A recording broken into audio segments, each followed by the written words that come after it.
Thanks, everybody. Great. We are excited to be with you today. We need 5 people for quorum, which we have here in the room. So we are able to get started. We have 4 things on our agenda. The first one being Ujama Garden. I'm not sure if they're able to join us tonight, but I'll be sharing my screen and kind of discussing what it is that's going on in just a moment. I'm just going to consult the agenda to make sure I've got everything right.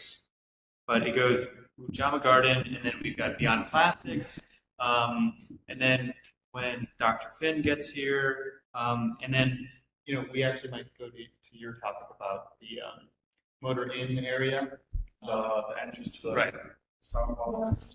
So let's get started. And I just want to also say at the top, thanks so much to Miss Dickerson. Yes, Colleen's thank you, been Tom. such a great force of positivity and connectivity for these meetings, and I think we really owe it to her for making sure we get out here to attend these meetings. So thanks so much, Tolene, and we appreciate you. Okay, so I'm going to read a portion of a letter from Ujama Garden. And for those of you who might not be familiar, I'll share my screen here. So Ujama Garden is located near Seton Falls Park. So everybody should recognize where this is. And it's on this plot of land that's partially owned by the Department of Transportation and the DCAS. This is a photo from a while ago. Actually, this is a good example here. And you can see how much this is beautified just from that change. Right here to right here. So Ujama Garden really is one of the first community gardens, of recent times in the district. We've got some other ones on Carpenter Ave, making use of some of these things we call paper streets and adding a lot of vitality to the neighborhood. They reached out to us and the council member because they're having an issue with a nearby. We don't seem to see it here in the video or in the screen. It might be somebody parked here. A food truck. Yeah, this is probably it. So, in general, their complaint is that the food truck is the green truck, but they're also just generally complaining about the pollution that this creates. So I'll just read snippets from Jaylene from Ujama Garden. Dear Kevin Riley and team, my name is Jaylene Pierre Louise, and I'm writing this letter on behalf of Ujama Garden. As you and your team know, Ujama Garden started in 2021. For about a year, we worked on getting access to a lot on the corner of Boston Road and Marola Place. Then we spent the next few months cleaning out all the trash of the space. Since then, we have worked with the community and multiple partners, including Community Board 12. And I'll just pan over here so that you can see the really nice garden. Including Community Board 12, Bronx Green Up, New York City Parks, to transform Ujama into a vibrant community space, not only growing and distributing food, but also creating a safe place for people of all ages to gather and reconnect with nature. We've completed projects centered on food justice, habitat restoration, youth advocacy, and safe space making for Black, femme, and queer people and farmers. Uniquely, the land of Ujama Garden is home to this Siwenai forest, which once covered the Wakefield neighborhood, and it's been rapidly deforested for the last 50 years.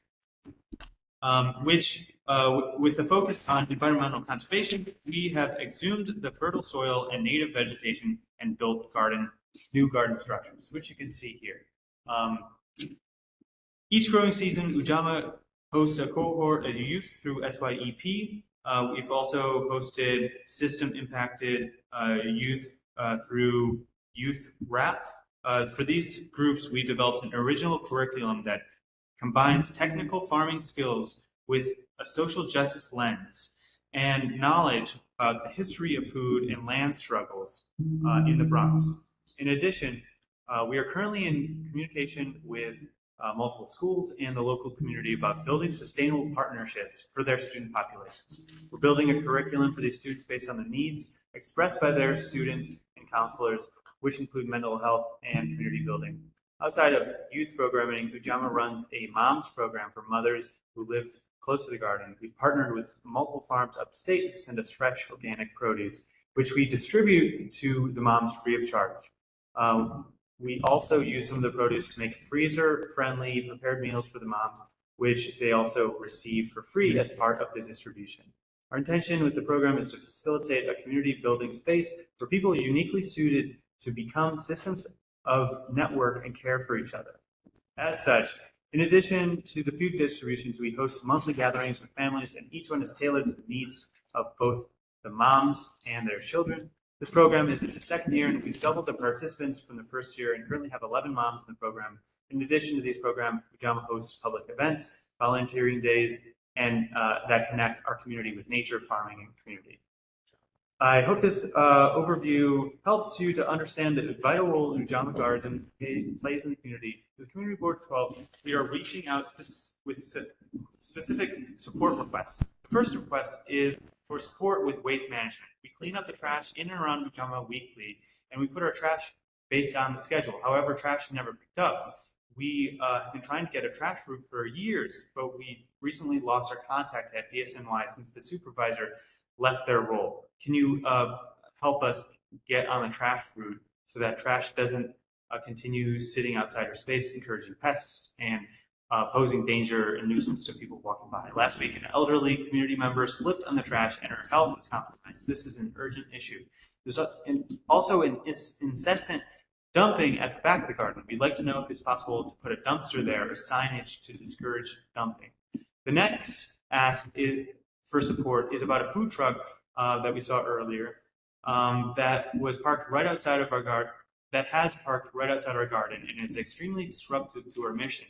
Firstly, the truck has tents, grills, and a generator on the sidewalk impeding people's walkway to the garden. The truck emits smoke all day long, which negatively impacts our food crops and ecosystems.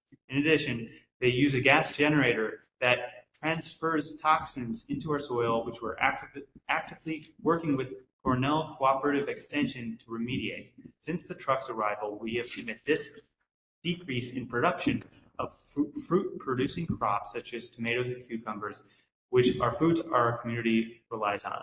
We've also seen a decrease in our pollinator population. As we mentioned, a focus of this mission is conserving and restoring the forest, which is not possible if our pollinators are not in good health. The constant smoke also affects the air quality, making it difficult for community members to enjoy their time and also undermining our mission to improve the health of our community. Another concern is that they open the fire hydrant and leave it on all day, which is a huge waste of vital environmental resources. We've heard from the community members at RAIN in the sector Secor housing projects that the food truck is the reason they no longer visit our garden. I believe the RAIN is a senior organization. Yeah, it is. This is devastating for us. Lastly, we work very hard to create a culture of consent and care. Most of our team are women doing this work without pay and pouring our love and labor into the space. But the food truck employs people who do not respect this. They make unwanted romantic and sexual advances at us and do not allow us to do our work in peace. We want to express that we support this business and are excited about their work. We do not want their business taken away. However, their decision to park right next to us is disruptive and disrespectful to our work. We've tried to speak with them directly and find a reasonable compromise. After 2 years of attempting this, we are now coming to you for support. Ultimately, they do not take us seriously or believe we are worthy enough to be considered. Thank you for taking the time to read this letter. We look forward to the next steps in 19th Garden. So that's an overview of what they do. You know, it's pretty inspiring, like how much this is all volunteer based. People in the neighborhood really doing amazing stuff to connect and provide resources. So what do we do? Well, for the trash thing, maybe we can try to figure out a way, get the office to to work with DSNY to get a trash route. I think that sometimes these agencies, they listen to us when we write a letter. So I'm all about writing a letter to the commissioner. You know, maybe we can include this letter as like an attachment. Also, from what Ursula sent me, they have a letter of support from Cornell Extension supporting their mission and their statements. So, you know, my first thought is let's write a letter to Department of Sanitation and say, hey, you gotta help us here. You gotta include this on your route. We've been trying to get this to your attention. You know, for the complaint about the food truck and smoke, this is a little bit more nuanced, right? Like they said, they might have to have a vending number, right? That's usually how these go. But how much parking also, because traffic can, you know, just issue summonses and they go away. That's what I'm saying. It's Boston Road, right? Right. You go into the train. Right. By the amount of parking. Let's check the curb regulations. That's what I'm saying. So it doesn't look like there's really much of They're any. not, you know, they can walk. They can. There's no sign. Yeah. They probably, There's no laws. the truck probably pays it, all night. Yeah, I'm gonna. Right. I'm saying is it, you know, leave just because you don't. Probably has to put those signs, probably. That's what I'm saying. So, you know, just have traffic enforcement. You know, move them along. Yeah. So is that the only solution we have to move them away? Because it sounds like, you know, there's also concern here that, I don't know, is there something nuanced that moving them away, this is kind of a residential area. Like this is, That's why I say can't be no commercial traffic. right? Like they're not going to move down the block. This is a lot of commercial. Well, if we ask for them to move, then the next people are going to No, I know, but you're talking about that part where those people did a lot of work. Yeah. They just, so once you move them away from there, you know, that's who we're answering, right? Yeah. We're answering them. Yeah, but what's more, gotta have some signs or something, or they just gonna come back around. That's, I mean, they What about, You can't just move them. How you gonna move? You gotta have reason, don't you? Well, I'm saying, first of all, just because you see no signs, I'm telling you, doesn't mean you Okay. can park. let's, So I said, let's find out, because they might be illegal parking. why this? You know, and if they're illegal parking, you know, then I'm saying we can, you know, send a letter to, Who would you know know, that? traffic Look it up now. and say that. Yeah, there are no signs. So So, there's not even street sweeping regs. no, it's not over there. Okay, so First, fine. one is the vending industry. That would take the only section, you know, they don't have a vending license. So that's the Department of Health. That's what I'm thinking. Right. and I'm gonna work. Can they move up? Hmm? Move up. Move the truck up. Well, Basically, what about over here? there's a drive, right in front of the truck, there's a driveway to go. Needham. Yeah. I think they're going to the, That goes up to Needham, right there. That goes up to Needham. That's where that hotel is. Yeah, and they're also complaining that, you know, this dumping right on the back, this is the back side of the garden. It's terrible. Yeah, I think this is gonna get fixed. Remember these guys came and asked. They're working on the hotel. Right? Yes, they're gonna do this. They're working on it. They're gonna clean this up, I think, by the time we finish the. That's Yeah. It's gonna be- Are they gonna pave this, like put a Yeah. sidewalk here? What we told them, so they gotta fix it. Okay. How is that project? Look at that. It's moving. Oh, really? Okay, maybe we could set up a meeting with like this hotel and the garden. Assisted living. Yeah. Maybe we can set up a meeting. Try to set up a meeting with those two. From hotel to shelter. That's what we told them. We didn't want to stop being anything, and then went back to shelter. Now they put the clothes back there. well, if we go to the shelter, then they're dead. Well, you know how the shelter. Well, we can still try, you know. Supposed to be a Just wait a minute, support- Yeah. keep the chair. Point one, absolutely, he's the chair. And the thing is, like, this space, you know, it provides fresh food for people. You know, you heard about the program they have for mothers. This could be a good asset, you know, for people in this site. Who owns the lot next to between that and, Here? no, on the other side with the. Truck, they provided. Yeah, I mean, that's true. I'm just saying. That's true.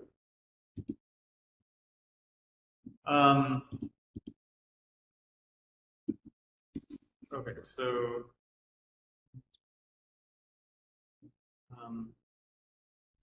garden. Okay, so maybe we should write to the health department. We have the name, we have the name of it. I don't. They didn't name it in the letter. No, But that was an anonymous letter? no. Oh. They just didn't name the what vendor. Oh, Vendor. And Department of Work Protection, but it's one of that deal with those trucks. Okay. And sanitation. And sanitation. So this is going to be a joint letter to sanitation, health department, worker protection, elevating, you know, these issues. I'm not sure if this is loading to tell us who the owner is. So the other thing is street regulations. Now, I'm an employee at Department of Transportation. I don't have an opinion in my official capacity. I have to recuse myself if we're going to vote on anything.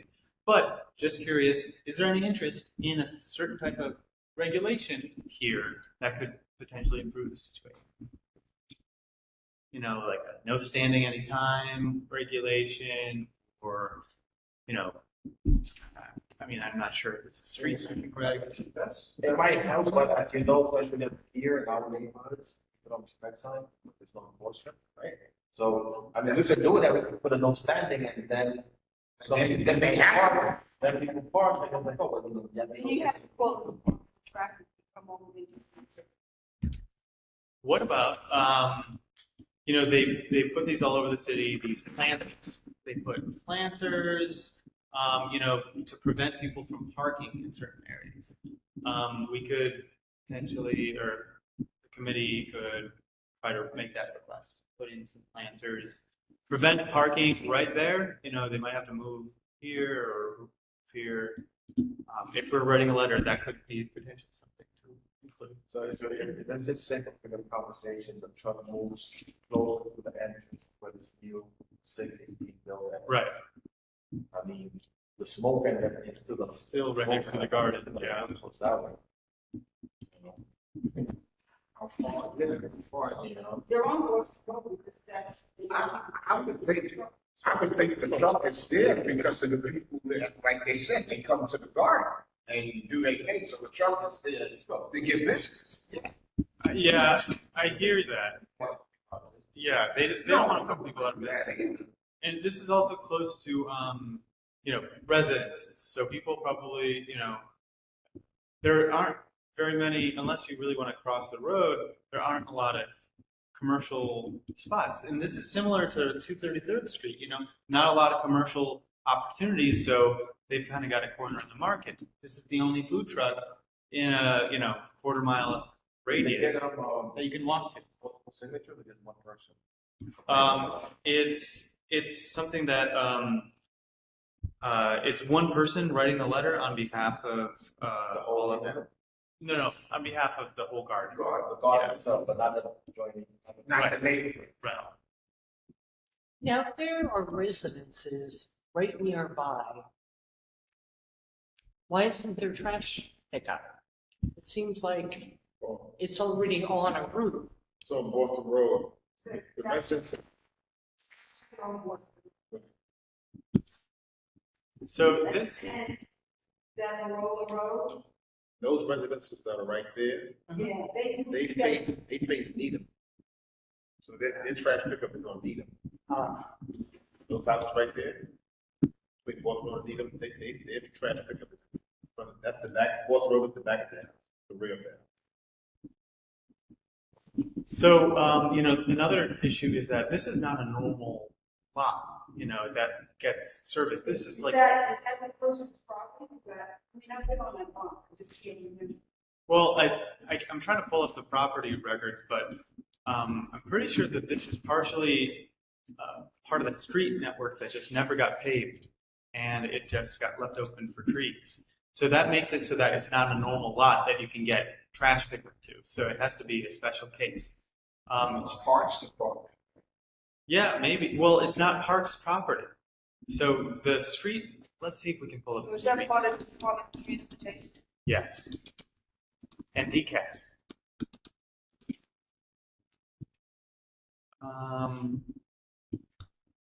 Sorry.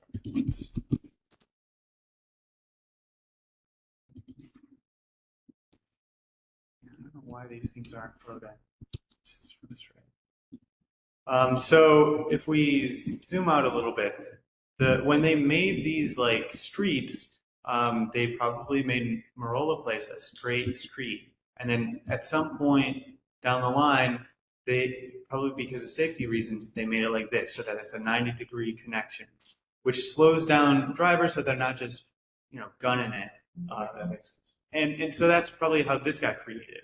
And that's also might be how this got created because you got a street here, it probably might have continued.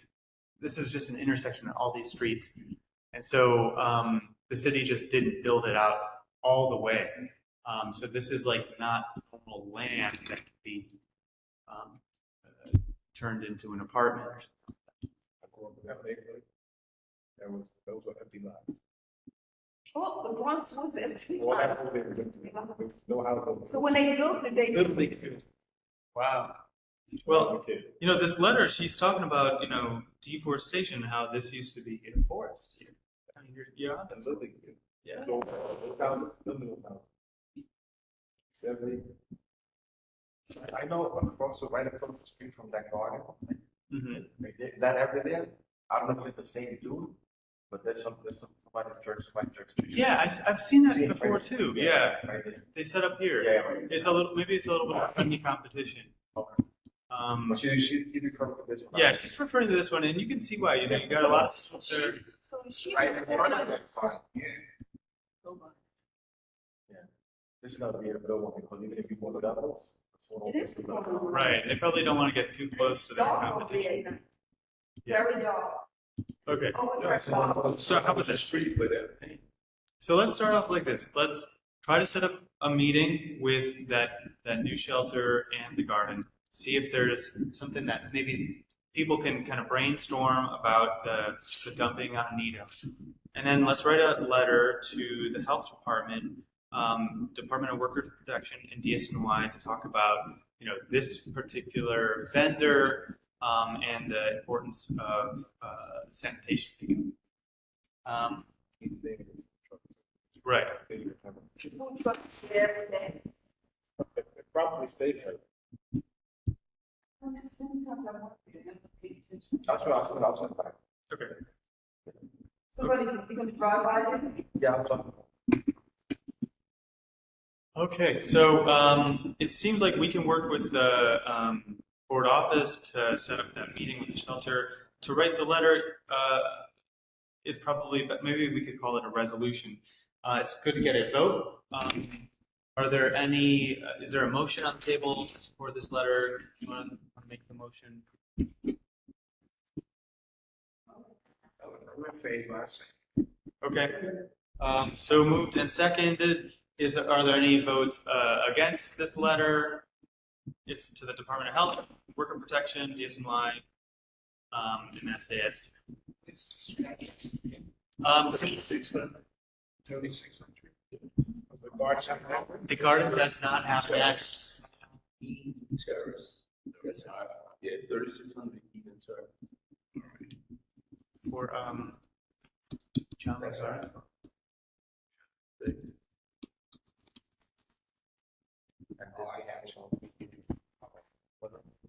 Ujama Garden.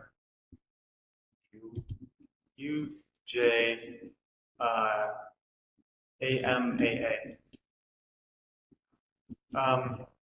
Yeah, so it's at the intersection of Marola and Boston Road. Okay, cool. So we have first, Tricia Boswell, second by Boston Road. Good. Any abstentions? Any recusals? Any nays? All in favor, say aye. Aye. Motion passes unanimously. Aye. Thank you so much. I think so. Okay, so the next item on our agenda, the presentation from Beyond Plastics. Hi, can you hear me okay? Yes. Hi, great. Good evening. My name is Alexis Goldsmith. I'm the organizing director at Beyond Plastics. I'm joined by my colleague, Natalie Rushinoff, and our Joyce Bialik, who has volunteered with us, and also Dior with the Bronx Swab. And we're here to talk about a state bill called the Packaging Reduction and Recycling Infrastructure Act that would address the biggest source of solid waste in the municipal waste stream and protect environmental justice communities. So I'm going to share a presentation where I'm going to summarize as succinctly as I can the issue and what the bill does. And then Natalie has some supporting materials that she can drop in the chat, and Dior will comment as well. So Beyond Plastic's mission is to end plastic pollution. And I think everyone is well aware of the plastic that's flowing into our oceans at a rate of about 1 to 2 garbage trucks per minute. There's no doubt that we have an issue with the overproduction of plastic. But I think a lot of people don't know that plastics are made from chemicals and fossil fuels, and that they have an immense impact from production to disposal. And the greenhouse gas emissions from plastics are estimated to be 4 times that of the global aviation industry. Most of these emissions are released into just a small handful of communities that are clustered in Louisiana and Texas, and also some in Appalachia. And this is a massive environmental justice issue because these communities are historically Black communities along the Mississippi River, and they've been overburdened with the production of petrochemicals and plastics that wind up as food packaging. But we also have a big environmental justice issue in our state as well. By the way, I didn't mention, but I live in the Albany area, and Natalie lives in Manhattan. So I go to the state capitol a lot to work on this bill. We have more waste incinerators than any other state. And these incinerators generate massive amounts of highly toxic ash. For about every 3 pounds of trash that goes to an incinerator, there's 1 pound of toxic ash that has to then be landfilled.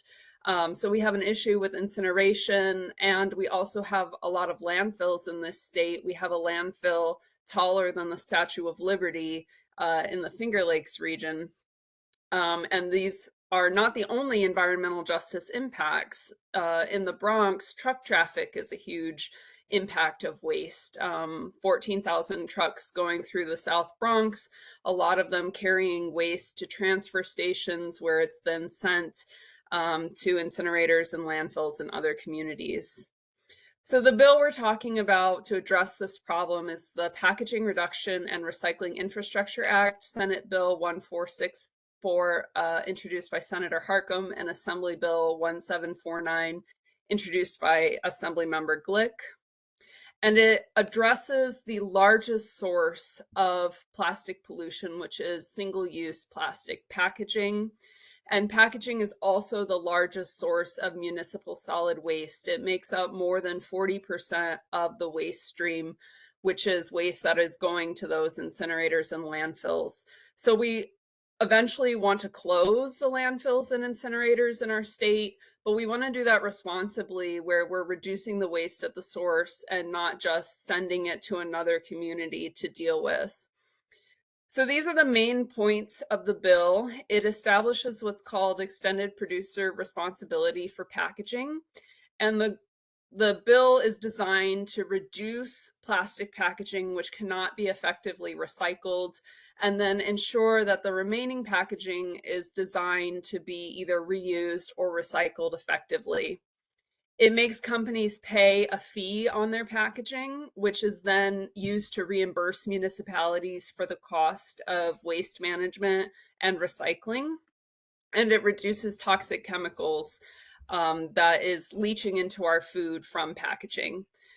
So the requirements apply to any company that grosses more than 5 million in sales or produces more than 2 tons of packaging. So we're really trying to get at the big companies that are creating most of the problem. I'm talking about Amazon, McDonald's, Starbucks, Dunkin' Donuts, Mars, Unilever, Pepsi, Coca-Cola, and they will have to meet these environmental standards for packaging, which is to reduce their plastic packaging straight up, then reduce or recycle, ensure that their packaging can be recycled. This is important because plastic packaging is not effectively recyclable. In the US, the plastic recycling rate is just 5 to 6%. And that's because plastic contains thousands of chemicals. It's contaminated. You can't recycle multiple kinds of plastic together. And it's very expensive to recycle. So the fees that the companies will pay to cover the waste management of their packaging, this piece has been around in other EPR laws for decades.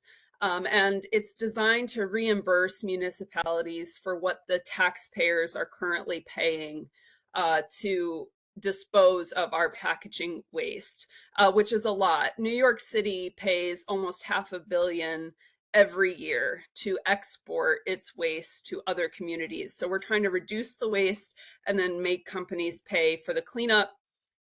And Beyond Plastics did a report this year where we looked at how much municipalities could actually save under this bill, and looking at just the savings by reducing the waste, so not even factoring in the fees. By just reducing the waste, the state would save an estimated $1.3 billion over 10 years, with New York City saving almost $1 billion over 10 years.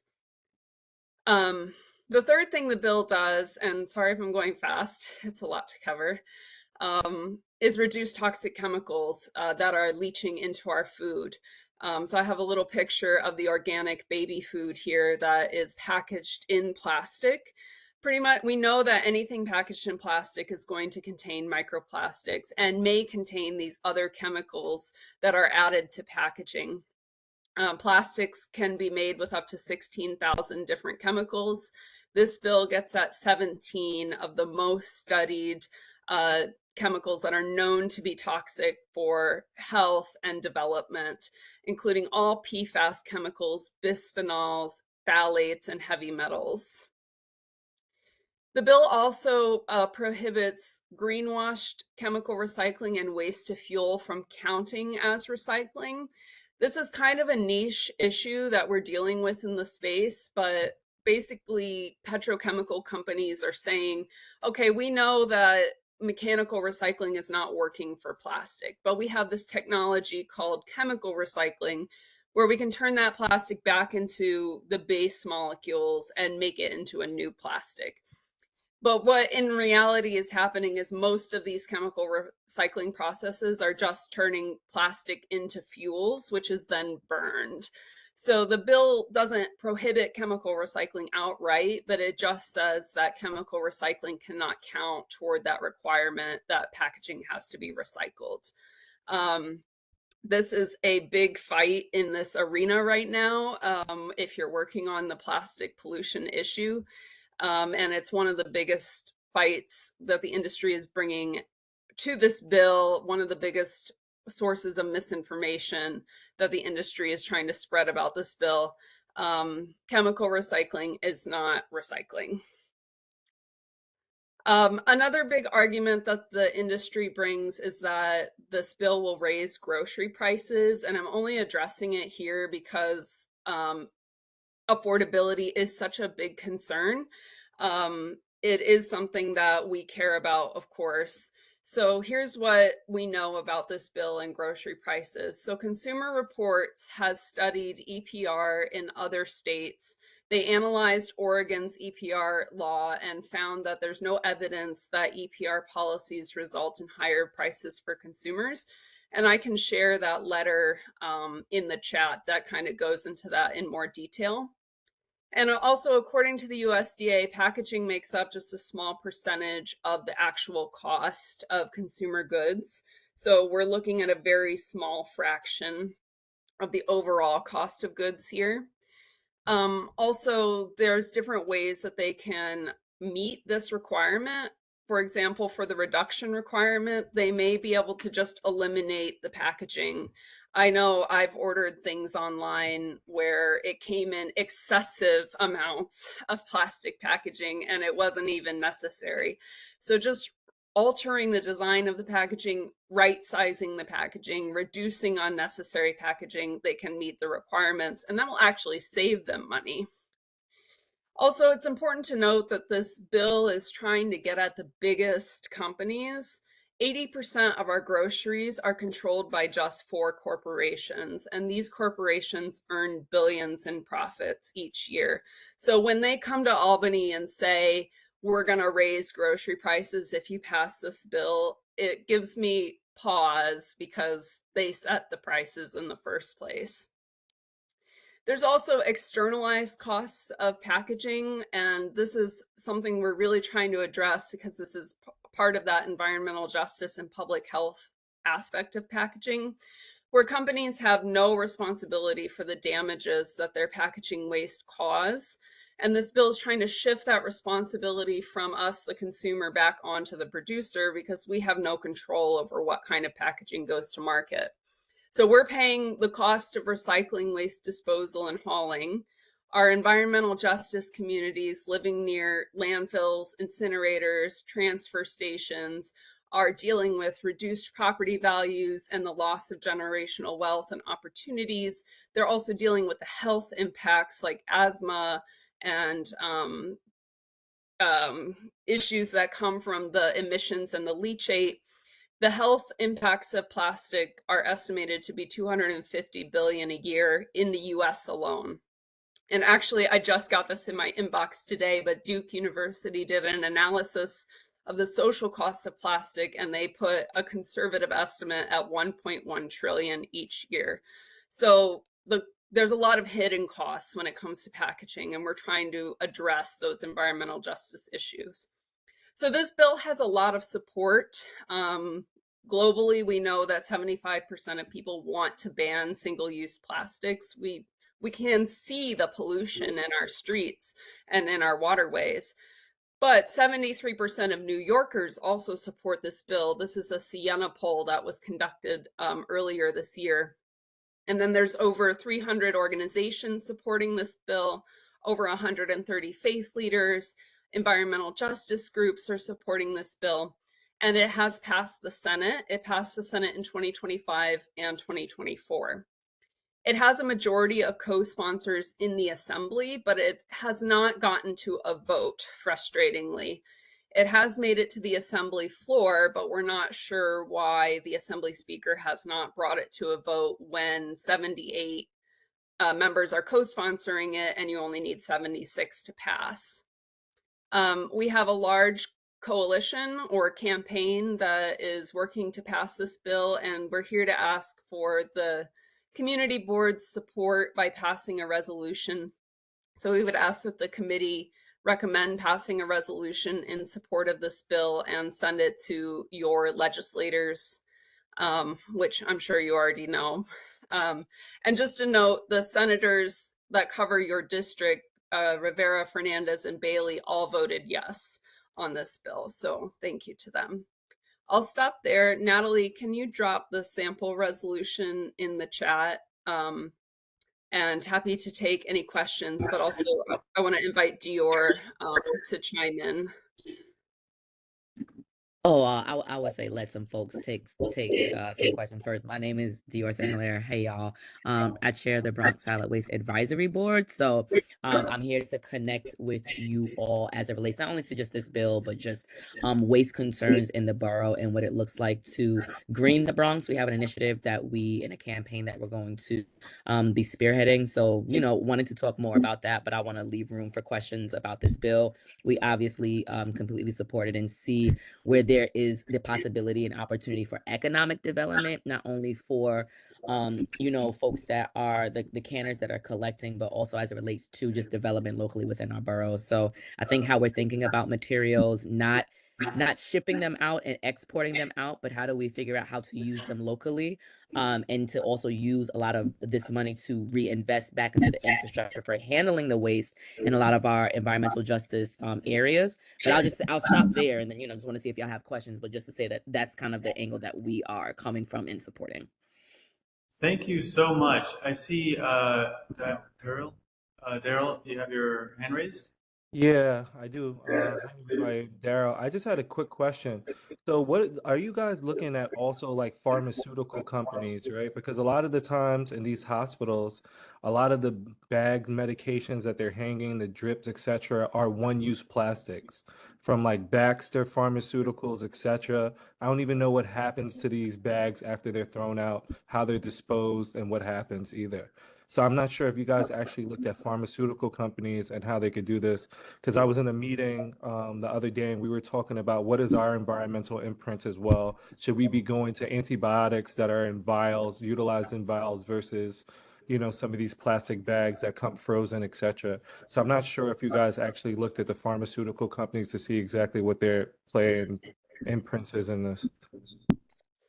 That's a great question, and it's definitely something that we're concerned with, especially because we know patients are likely being exposed to microplastics from the bags. The bags are made of PVC, which we know is toxic, and this bill does ban PVC packaging. The issue is that this bill exempts any packaging that's regulated at the federal level, so that's rodenticides, insecticides, and medical. So infant formula, medical packaging, and drugs. There's a list in the memo. So unfortunately, this bill does not address that, but I would love to tackle that next. Other questions? Yes. What about the whole enforcement side of these new regulations? Whenever I go to my local supermarket, that plastic bag bin is full.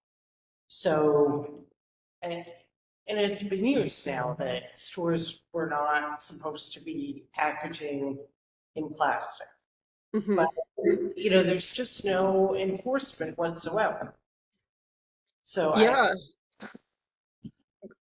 Also a great question. And so the fees, first of all, the fees that the companies will pay for the program. They're to pay for the administration of the program and also to establish an Office of Inspector General specifically to oversee enforcement of this. Because the sponsors felt that the DEC would not want to take this whole thing on. So the DEC does have certain powers. They would approve the plan that the PRO would put forward for how they're going to meet the requirements of the law. But the Office of the Inspector General would really be the key for enforcing it. okay, thanks. Other questions? Any other questions? Yes, so I just want to kind of summarize. Like, we're really impressed. At least I'm really impressed by the comprehensive presentation that you made. This legislation appears to be really well thought out. It's great that there's so much local support in addition to the bill having passed the Senate. I'll also note that in the chat, these are sample letters of support, making it easier for us to speak really clearly to our elected officials. and specifically the New York State Assembly, which hasn't passed the bill yet. We're home to the Bronx River, the only freshwater river here in New York City, and we see pollution episodes all the time, whether it be from chemicals from the Con Ed plant upstream or plastic bags and these types of single-use plastics. So when we talk about improving our waterways, this kind of stuff really hits home. I'm inclined to support. Is there a motion on the table to write a letter of support as authored here and as expressed to support this bill? Motion. Carla made the first. Thank you so much. We have a second. Any abstentions? Any nays? Any recusals? Any all in favor? Say aye. Aye. Motion carries Aye. unanimously. Thank you so much. I'm going to put my, I'll direct message you, Natalie or Alexis, my email address, and we can, if you can send me this draft letter. Absolutely.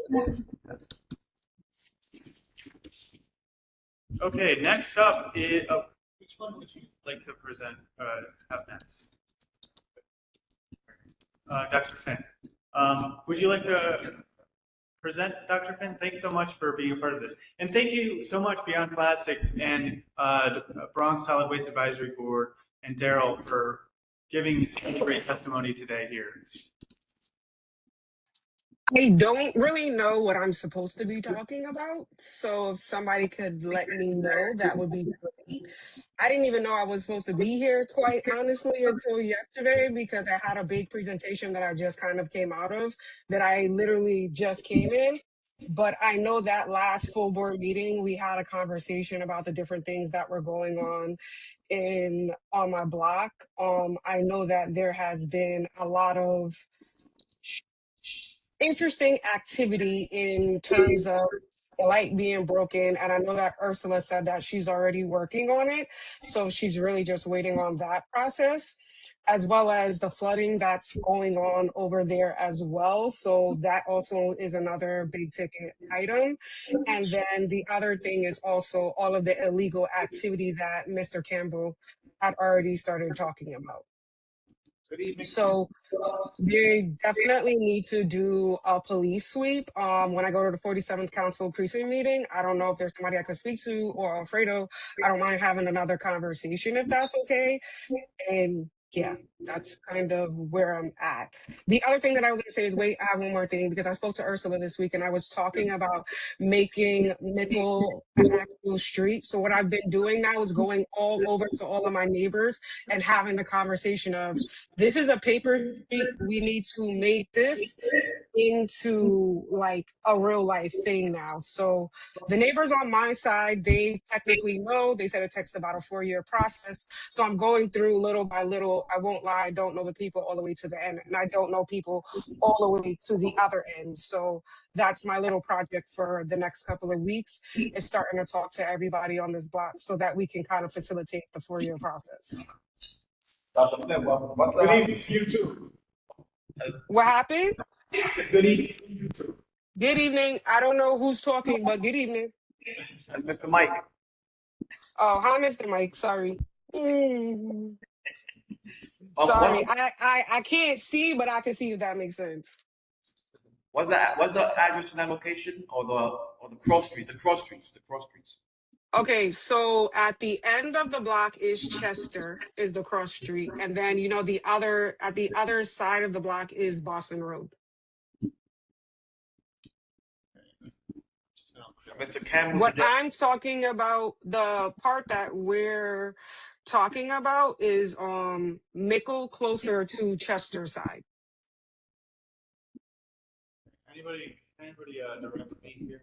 It's Mickle. Mickle? So Mickle and Chester. Oh, okay. I know where you're talking about. Justin. Okay. Yeah. Where is it? Right here. Okay. So this is another one of these paper streets that is owned by the city, It's mapped as a street. And it's not a property. It doesn't have an address. It's a street. And it's something like, just like Bissell Gardens, just like the Carpenter Avenue Garden, just like Ujama Garden. This is a site that's potentially available to create into a community garden. There's a lot of kind of bureaucracy involved there. But, you know, in order to...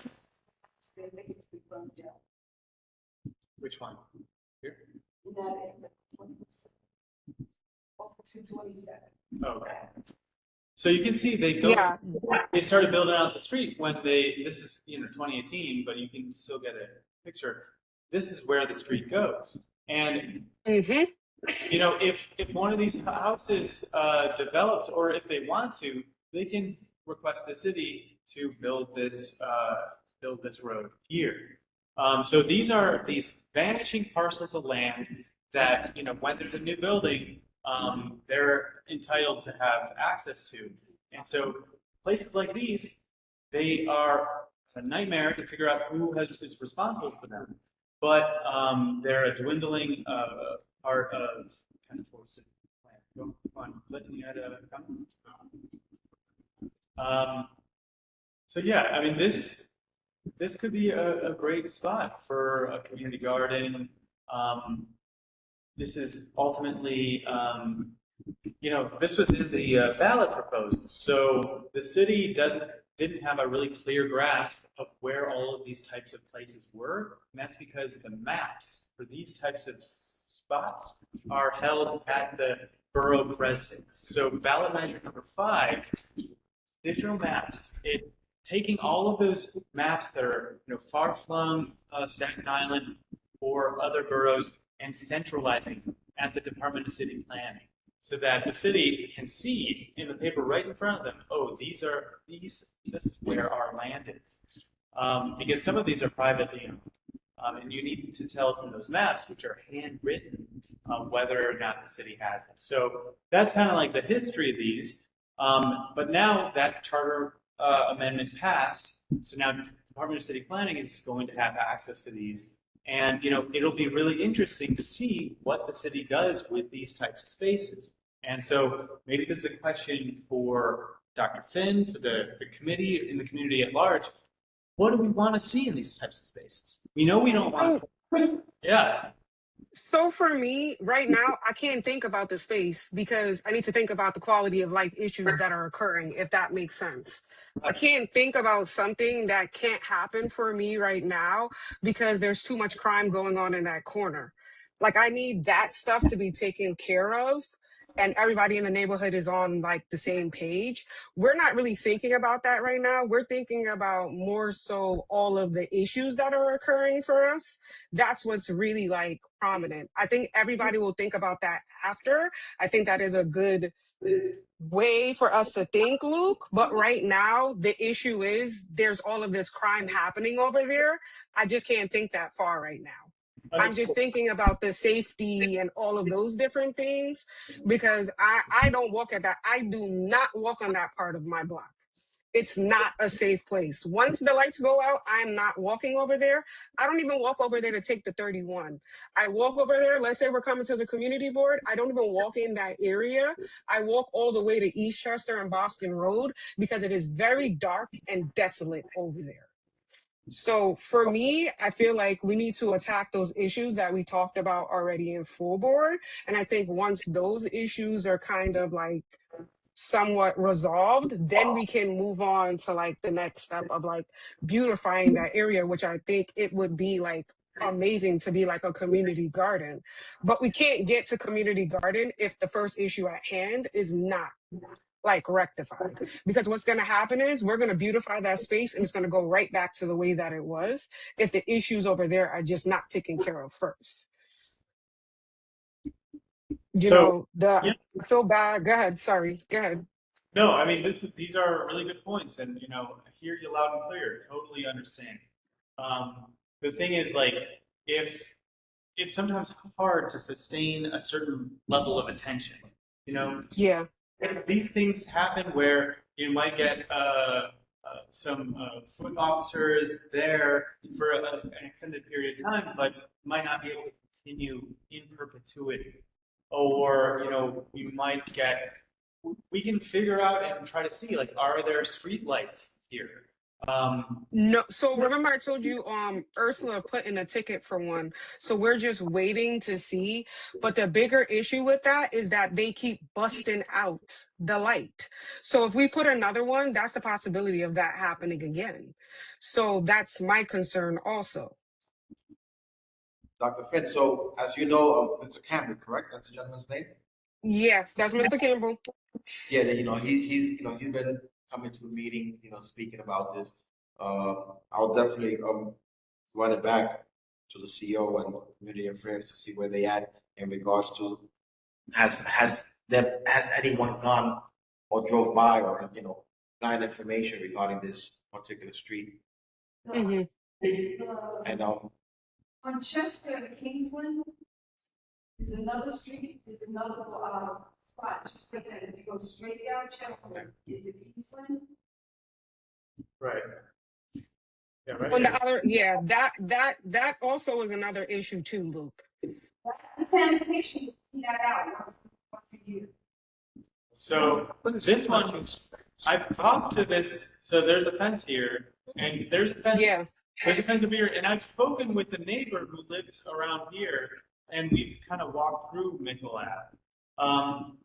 These are really hard for the city to attend to, and if you don't get at, and I understand there's a quality of life issue and needing that resolved in the imminent, but if you don't get to where the ownership is, what we want a vision for these spaces to be, and if the community isn't loud about what we want this space to be in the future, then it's gonna get maybe a couple weeks of attention, but it's gonna things it's not gonna be sustained. What I'm saying is, okay, you got it right with Chester, Yeah. Kingsland, and 22nd. That's a street. So why can't the city just make it? So that's a big question. And the way that you have to do that, you used to have to go through ULER. The city used to have to go through 60-day community review, 30-day borough president review, 60-day council review, all of these different steps of review. And when the city has so much stuff to deal with, they're not going to want to put it's a lot of political exposure to a lot of scrutiny when you want to demap. That's what you have to do to turn this into a buildable plot of land. You have to demap it. But ballot measure 5, ballot measure 3 just passed. Ballot measure 3 truncates that process. So now you simultaneously review borough president and community board 60 days. Then you have, I think, 30-day period of time for the city planning commission. So the city, if it wanted to, maybe if the community board wanted to put a letter of support or something like that, they would take note. It's a lot easier now since those ballot measures passed. That's not that people in the street. It's not building a house. Right, but if let's say the community wanted to build a house, or ballot measure 3. If you look into it, it allows not only for building houses on these types of properties called paper streets, but climate resilience, open space. Those were in that ballot measure. So if, let's say, we don't want it to be housing, but we want it to be solar farm or a park, these are things that if we put ourselves together and say, hey, we want this, the city's going to take note. We can address I think these things are not mutually exclusive. We don't just have to focus on the quality of life. We can focus on the long-term vision and the immediate so that, the city is clear about what we want. So that's what's good about these types of spaces. Do we want it a park? Because if we do, we can write a letter. And we can also write a letter to the precinct. Alfredo has connections and has contacts there. We can facilitate that. But, helping to have that long-term vision helps to direct a lot of our attention. So that's where we're kind of coming from. I don't want you to think that like I don't think this is a good idea. I do. I just have there's a lot of small children in this neighborhood, and that's what I'm concerned about, that safety concern. You know, they shouldn't have to feel like they can't go outside and play and do all of these different things. So that's just kind of where I'm coming from. I don't want you to think that I'm not open to this because I definitely am. I'd love for that space to be beautified. Alfredo, thank you for also trying to like reconnect and like check in. I really appreciate that. Yeah, no, my thing is that, so, I mean, listen, nothing small, there's nothing small when it comes to quality of life. I mean, even if it's people, their dogs going in front of your property, that's a problem. You know what I mean? So there's nothing small. Um, if it doesn't get resolved, it'll become more of a problem and more of a problem and more of a problem. So we got to just see what's going on to see if the 4-7 has additional officers that they could, post there. Maybe they can do some sort of, I mean, Chuck, I mean, But just to post, like, you know what I'm thinking? And she said it's a lot of kids in the area, right? So, Yeah, there's kids up and down the block. and one of the best things to put, if we could, and now with the ballot process is fast track now, if we put a little park there, I agree. the police are gonna be there, Yeah. because you're talking about a park with children, and mothers have to bring children. The police, they're gonna put a cop there, even if it's in a car. You know, Yeah. they'll do it.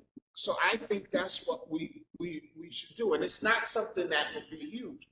And we can also get our elected officials to donate that money and everything, that $1 million that they, you know what I'm saying? Yes.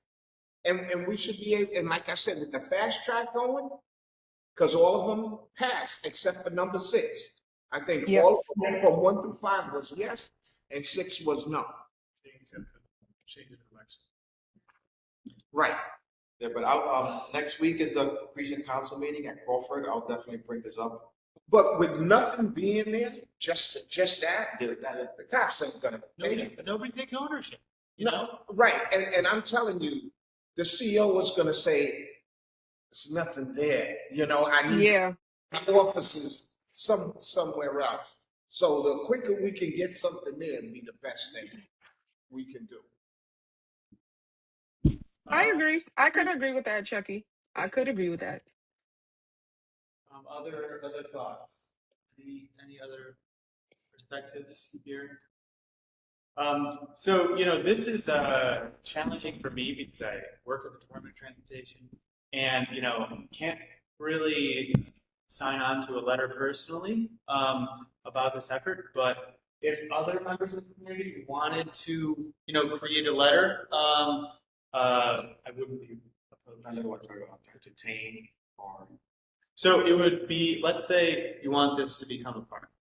You would write a letter hypothetically to the Department of Transportation saying that you want this space to be demapped and turned into parkland because of all of these chronic issues that the community has experienced with this neglected parcel. Yeah.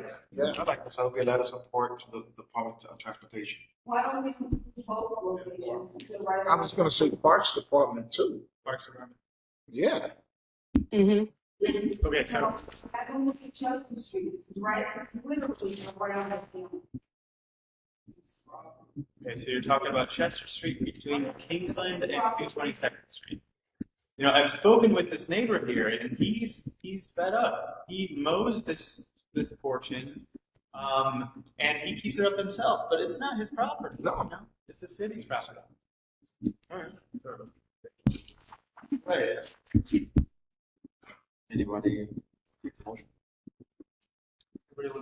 I'll make the proposal. I'll second it.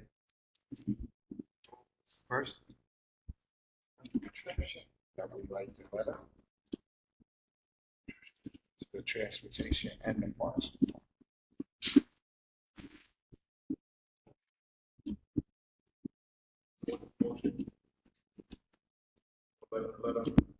Say it again. Well, it's a resolution. Let us. Yeah. Yeah. And you said, Tricia, that it's both parcels? Yeah, you know, I would think so too. Knock two birds out with one stone. The same thing. And you know, one other thing to mention, there's not a park very close by here, you know? No, So this, no. Usually when my nieces go to the park, they go either to Edenwall or they go to Holy Rosary. so, you know, there's something to be said about creating new parks in places where we don't have access to them. You know, especially if there's going to build more housing, you know, in the neighborhood. And that's what usually goes up. And Yeah. you need public space. You know, we do need it. Okay. Parks are vanishing. So that was Patricia first and then Carlton seconded. any abstentions? Any recusals? I have to recuse myself. Any nays? All in favor, say aye. Aye. Motion passes. Thank you so much, Dr. Finn. Really No excited. problem. You know, we've been bringing this up, but not in a really collective way. I just want to recognize Ms. Dickerson. Ms. Dickerson, thank you so much for all your efforts putting us together tonight. Really appreciate all the connectivity you bring to the community. Yeah, I love it. Thanks. All right, guys, I'm gonna hop off because I just came out of a presentation straight into this. So I'll see everybody at full board. Luke,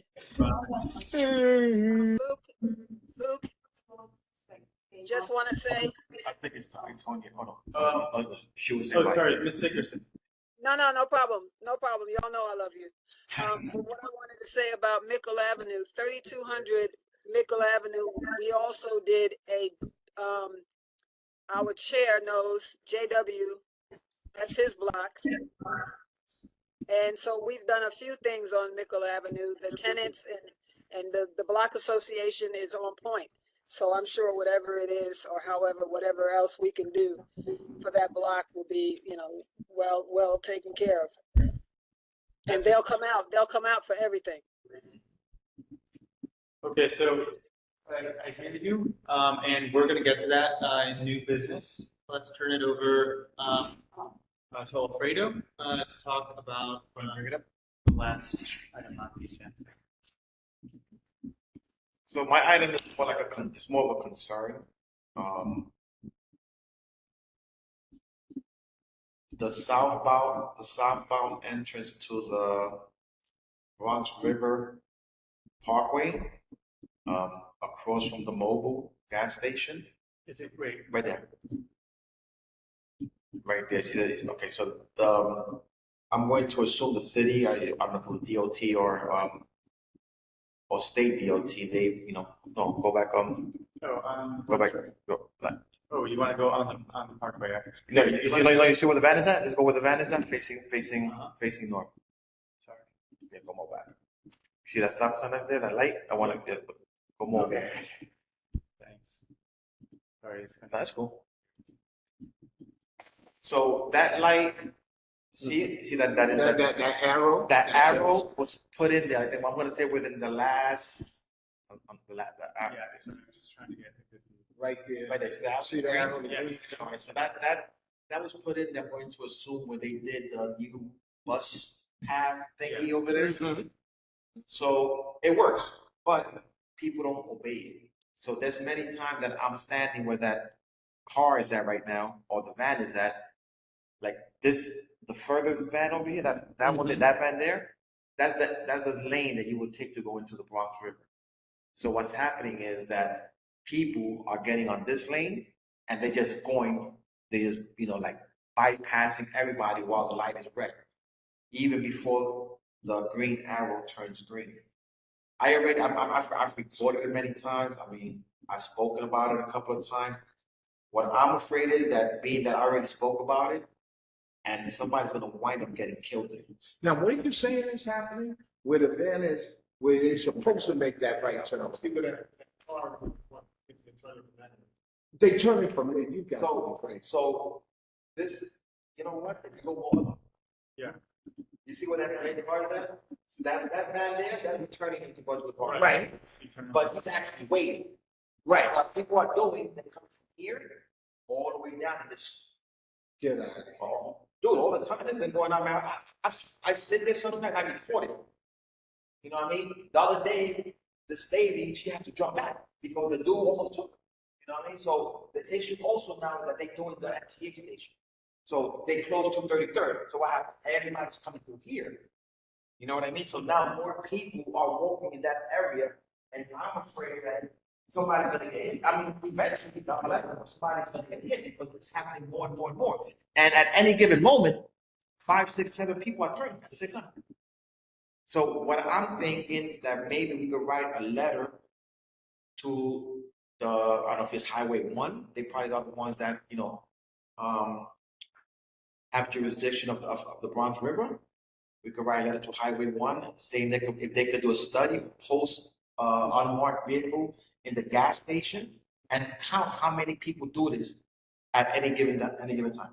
It starts like from 7:30 on to see if they could probably put a cop in one on the inside, and once they turn, they start, Oh, yeah, they'll do that. You know what I mean? But right now, I mean, it's crazy though. I mean, it's just unbelievable the way people don't have no concern for nobody's, you know, well-being.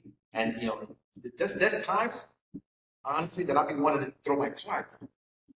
You know what I mean? To like try to prevent it from turning, but I'm like, what's gonna happen is it's gonna become a problem. You know what I mean? So while they're waiting, while the light is red and the other one is green for the people in the red is not waiting, they're just. Yeah. So like right now, the van is waiting for the green turn signal. Right. Well, the green is up there. The green. No, it's not. Right now, it's red. Because the people from up there are coming in. Is there? Oh, you mean coming down? Oh, yeah. Okay. So what's happening is go back to the see right there. The white van is waiting for the green turn signal. Okay. What's happening is people are coming on this lane, and they just bypass. So if there's people, I've seen time people coming from the north side, and they almost hit because they're coming like this. You got to check it out one day. You're gonna. And I'm over there all the time. That's every day. So, and the reason why I keep bringing this up because eventually somebody's gonna get hurt, and I'm gonna feel so bad that I knew that this was a problem, and we not that we didn't do nothing, but we didn't try to do anything to try to prevent it. You know what I mean? So do you think maybe instead of having the arrow, maybe the light should just be red, and then when it's green, everybody. You understand what I'm saying? Nobody. If the issue is that there was never no light there. Remember, there was never right, light there. right. So they put the light. People, unfortunately, they don't have no respect for it. Yeah. So they're going from this lane. Exactly. They're going. You know what sometimes happens is the one that's going north, that'll be green, and the arrow will be red. So people will see that green. Oh no, I don't want to talk about it. Yeah, It has to do with that. I do this every day. I go to work, I drive down to work every day, and I see this every day, and I record it every day. You know what I mean? So one thing, you know, looking at this, like you can see where people travel. There's a certain area that's kind of rubbed off on the road. Mm-hmm. Then there's another area that isn't. And this is 30 feet wide, you know, it gets a little wider over here. That allows so that people can make this kind of high-speed turn right through Yeah, but I'm not worried about those people. I'm worried about these people here. Because the thing is that when you're walking, here, you can use the when you're walking here, right? Or even this is a bike lane, right? Yeah. It's a bike lane. If you're on the bike lane, right? And it's your right of way, you're not expecting somebody to come in, Right. you know, cross right. You know what I mean? So I've seen that also. So you have people walk to get into the thing, into the MTA station on this side. It's also coming home too.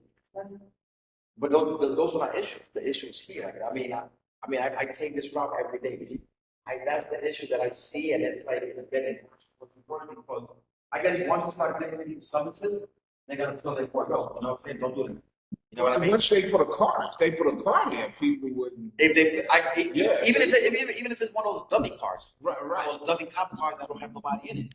people are gonna say, you know what, don't take the light. Right, because they'll blacken it out, the windows, and they'll just sit right there. I just think we should write a letter to Highway 1, they could do a study.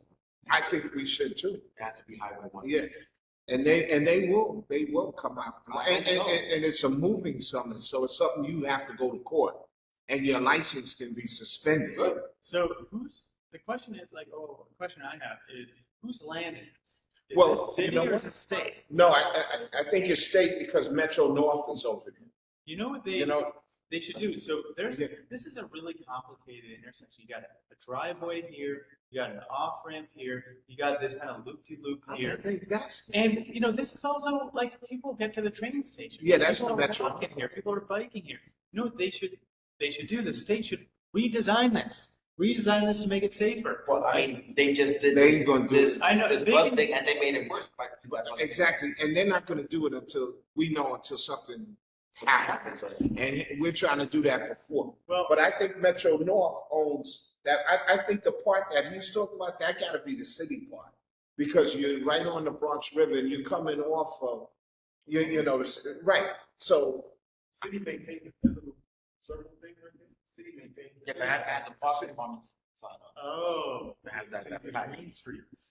So Yes. what I'm saying with this picture, I'm saying, I think the city will own this right here. You're saying, like, the city owns that right Yes. there. But I know all the way over here, that's Metro North. You know, right?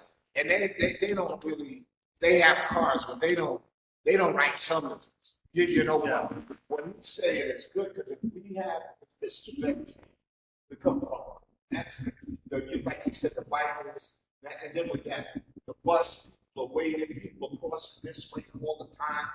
It really is dangerous. And I'm up there, and that's my neck of the woods. I haven't seen that. You know what I've seen? Because when I travel here, I'm over here because I'm going straight, right?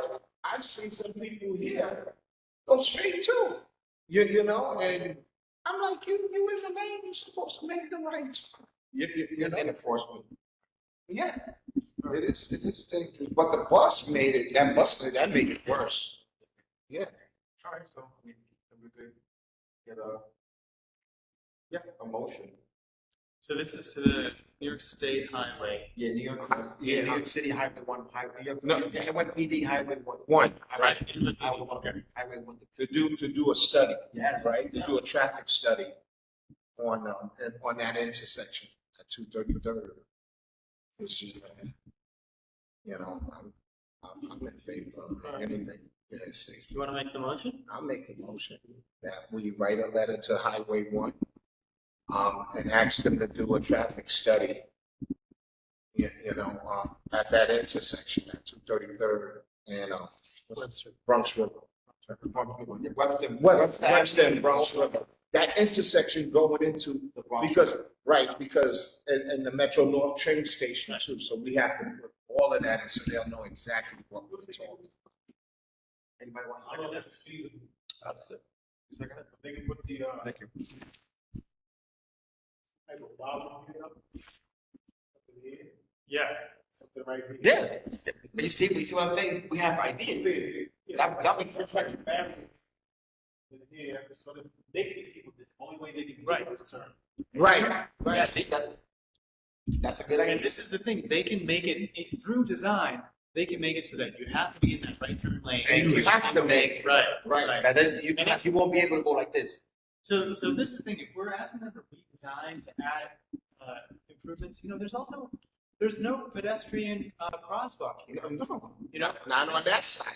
This is the whole You thing. can't do So it. one thing we can do, just like we did with Renzi Playground, we can ask for capital investment, capital project to reimagine this for pedestrians, for through traffic, for making it safer for everybody to use. So I don't care if you're in a car, in a bus, whatever. We need to make it safe. And you know what else we can ask for? A camera. The camera to catch people. Of course. Yeah. So like a red light Anything. camera. Yeah. And that wrong turn camera, right? Yeah. So the thing is that turn camera, I'm not sure, they have red light camera technology, Mhm. but I'm not sure if if you make that turn from the wrong lane, does that count as a red light camera? Well, it's an illegal turn. They eat the red light. They're eating the red light. Right, Yeah. that's true. Okay, so we Yeah. already have the first and the support, second motion. Do we want to clarify, because now we've kind of added a couple things, so we want a study. So let us support to NYPD Highway 1 Division for the entrance of the southbound Bronx River Parkway at 230 West Avenue. Look into putting in a crosswalk if feasible, and I like. Okay. And Fredo, yes, my dear. you guys have seen my hand up. Oh, my bad. No worries. My thing is, I just wanted to also put in for you to understand that I know I've been over there, the hotel, the dispensary, the gas station, and like you said, there is no place to walk.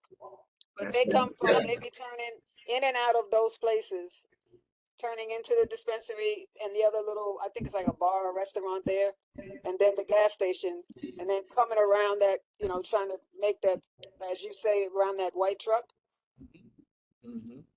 Yeah, that's right in there. That's the dispensary, right there. Yeah, that's the dispensary.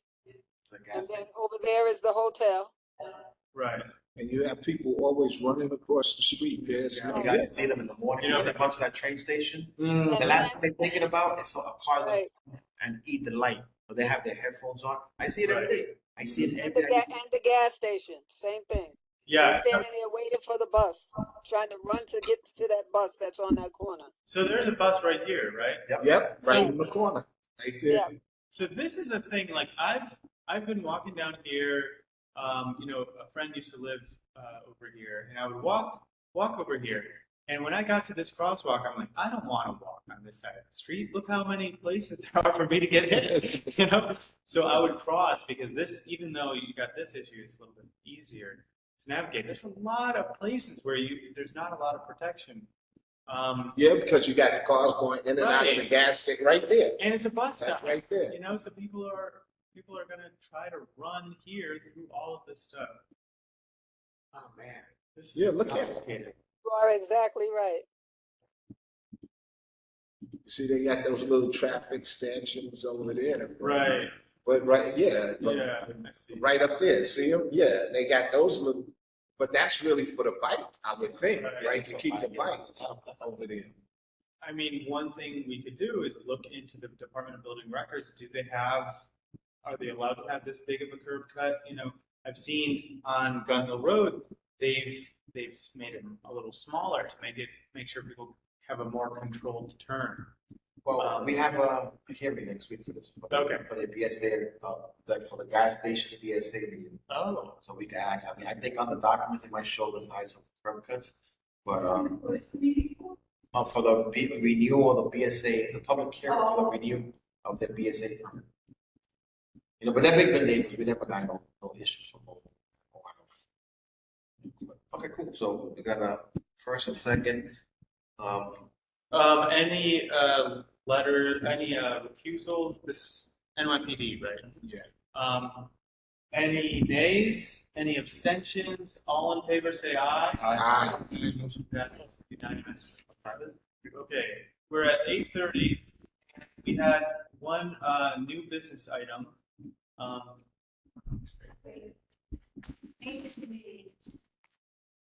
Property 1169 East 23rd Street. Yeah, just one. 223rd, 1169. It's right on the corner from Chester. 222nd. 22nd. 22nd. It's right around the corner from 222nd. Okay, 223rd, you said, right? Yeah, 1169. It's a lot. Just a second. Okay. So the owner of those two houses is complaining. Now, the new pictures, they took and put like some kind of plastic cloth, so you can't see really inside. Right. Because the gate is open, because I got the pictures. But they look like they're squatters now, and they've got a sign up saying open, like they're gonna wash cars. But it looks like they're living there. So property, I think, is owned by the bank.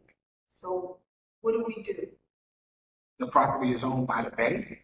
Yeah, well, probably, that's what, I don't know. That's what they told me today. I haven't had time to look it up. Okay, so a couple things. One, you can make a Department of Buildings complaint about the fence. You're not allowed to have barbed wire because it's a violation of the fire code. Because if, God forbid, there's a fire here, the firefighters have to traverse barbed wire. Now, you're not allowed to have barbed wire that could hurt emergency responders. So that's one issue. This is also, you know, if they're. Let's see if it's on there now. So the address is actually, the address for the lot is 1169? Well, The lot. 1129. No, 1169. So I have it here, so they already have, they have some sites for them. I don't know if the lot is actually 11, I think it is. It says- It's to be over. It says Good Charge Shopwell, that's at the owner. Gertrude Shopwell. 1169? Yeah. Okay, so it's an individual. Okay, so they already have a complaint in at the DOB about using this residential area as a commercial area. Installing motor vehicles. Yeah, the barbed wire is still there. Here's the picture. See how they put the this plastic around? So you can file that with 311 and say it's a violation of the fire code, you know, for the safety of firefighters. That's gonna maybe help a little bit. First responders, even EMS, Right. if somebody is sick, you know, for them to go into. And that also, you know, barbed wire kind of creates a hostile environment. The neighbors, the people, the owners of these houses are complaining that people are storing vehicles here. Yeah, and then when I, not only vehicles, but when I, from the picture, when I run up there, they got a refrigerator, they look like the squatters. It's like the dumping. Yeah. Yeah, I mean, that's a complaint, somebody put a complaint back in September. I mean, it hasn't been answered yet, unfortunately, that's just like at DOB. But, Oh, you see where they have a complaint? yeah, look at that. So, I mean, somebody did put a complaint that they're storing more vehicles there without license plates and stuff like that. And who put that gate up? Probably the bank, probably the property owner. The city belongs to somebody named Gertrude Shotwell. Oh, okay, so when they looked it up, they said a bank went up. So you're saying it belongs to Gertrude Shotwell. Currently, spell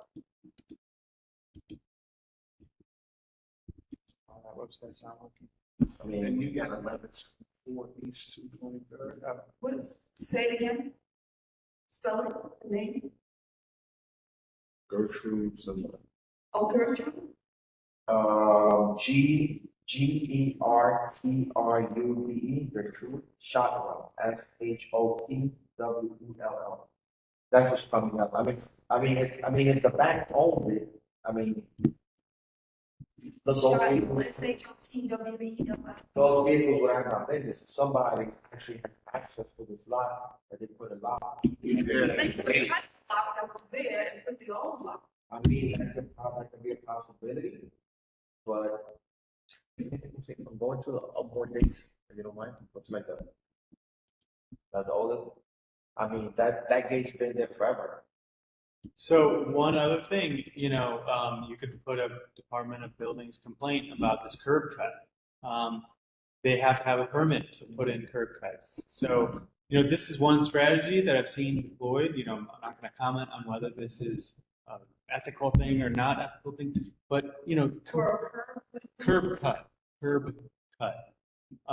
So, you know, you put in all of these complaints, and the thing is, after you get a complaint, like let's say they get a violation, sometimes they don't show up with a hearing. You have to keep on looking at the website and see, oh, did they default? Once they default on a violation, you can send in another complaint.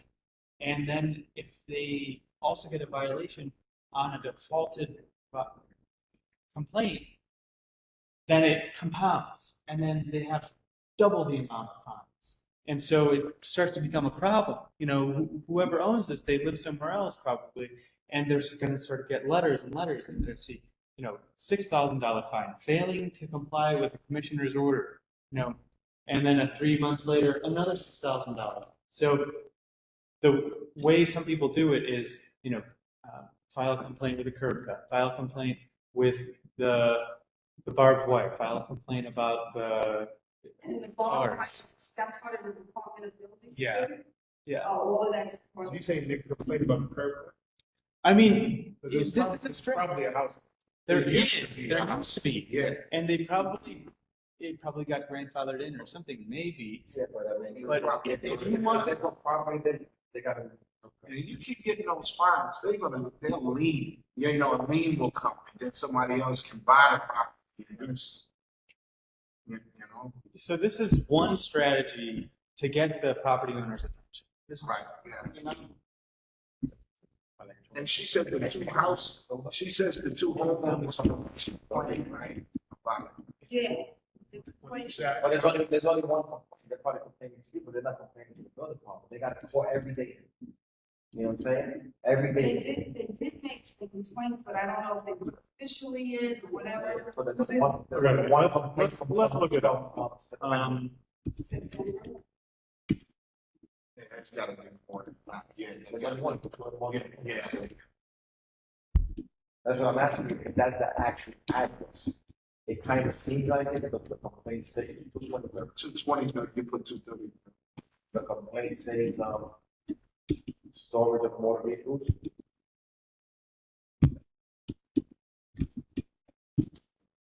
okay, yeah, we're gonna go. See, there's only one complaint. There's one So, complaint the here. way this works is you got to multiple complaints every day. That's why you see this complaint. Yeah, they go to name Gertrude Shotwell. So Okay, so let's do, you put one complaint, I mean, that complaint is gonna sit there. There's a class D complaint on the one that they'll go to maybe 2 years from now. So you got A, B, C, D complaints, right? You got to try to get a complaint. With the barbed wire, A complaint can be, and the A complaint, they can go there within about 24 hours or 2 hours. However they deem it. How do you get a complaint? Yeah, I mean, you're thinking that you cannot tell the person on 311.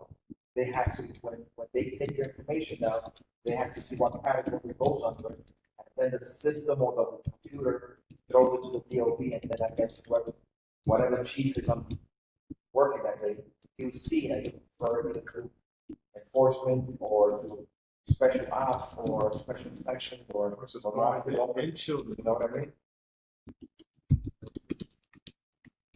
Okay, so I'm here on 311.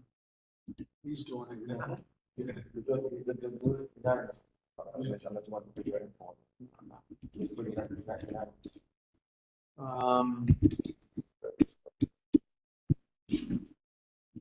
You can tell them to put some more complaints. What's it do? Yeah, they gotta come multiple complaints, especially the storage of motor vehicles, that's contrary to zoning, those violations are very heavy. Probably, you don't even need to probably renting a lot. Of course. I know, of course they do. That's what I'm saying, it's the bank is not renting out a lot, so. Nah, I don't think the bank would. One complaint done. You know, I mean, curb cut. And that would be number 2.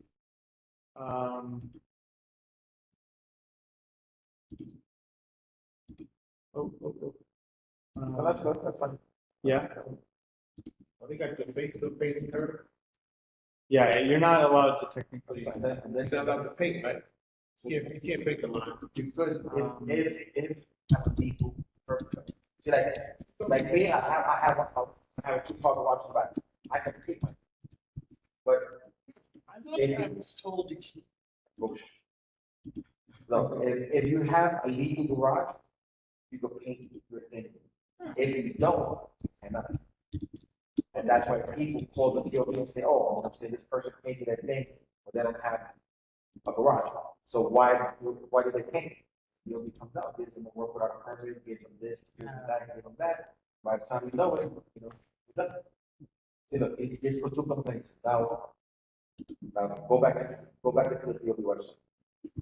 Let's see if they got posted. Oh, no, it's gonna take. So sometimes it goes automatic. Over on to the see, it's already in there. Now click on it. Boom. What is it? See, it's a B complaint. See, it's a B complaint. So they're gonna come faster than the B complaint. And that's all you got to do. You got to go onto the this website. It's called BIS, Building Information System. Look it up. Track the complaints. And you can see when they go in default, you can file another complaint. All right. Everyone, Let thank me you. ask you a question. Another question. I got you. All right, guys. Thank you. All right. Motion to close the meeting. Motion. Seconded. Thank you, everybody. Have a wonderful night. Thanks so much.